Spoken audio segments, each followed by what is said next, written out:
a mighty kingdom, a stubborn king, and a showdown that would shake the land of Egypt to its very core. This is the story of the 10 plagues. Pharaoh, the ruler of Egypt, had enslaved the Israelites, God's chosen people, for hundreds of years. They were forced to work under cruel conditions, building cities and monuments, crying out for freedom.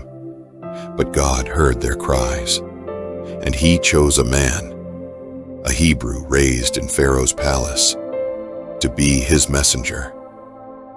That man was Moses. God told Moses, "Go to Pharaoh and tell him to let my people go." So Moses and his brother Aaron stood before Pharaoh and gave him God's message.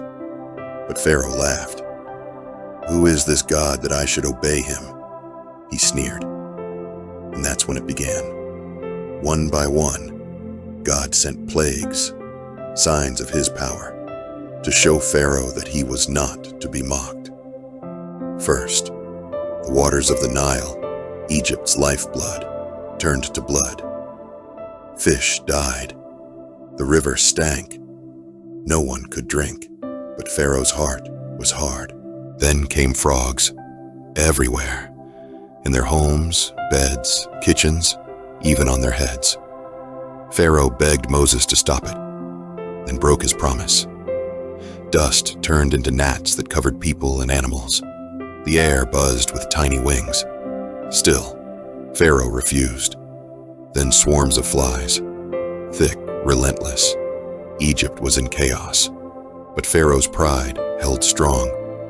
God struck the animals. Horses, donkeys, cattle, all died. Yet Pharaoh remained unmoved. Next, painful boils broke out on people and animals alike. The magicians couldn't even stand before Moses, but Pharaoh wouldn't give in. Then a storm like Egypt had never seen. Hail and fire rained down from the sky, crushing crops and trees. But Pharaoh still refused.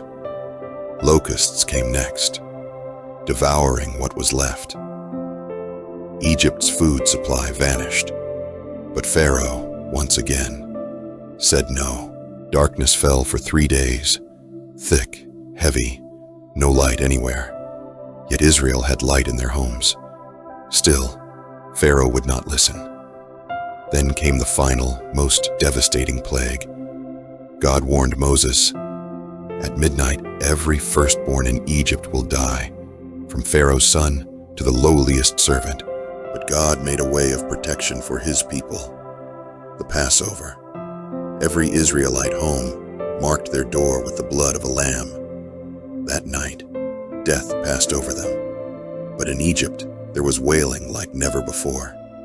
Pharaoh's own son was gone. Finally, Pharaoh called for Moses.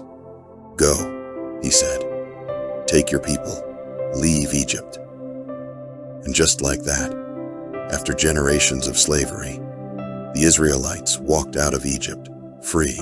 The 10 plagues weren't just about power. They were about justice.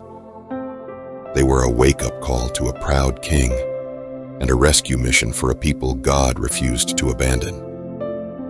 When God says, "Let my people go," no force on earth can stand in His way.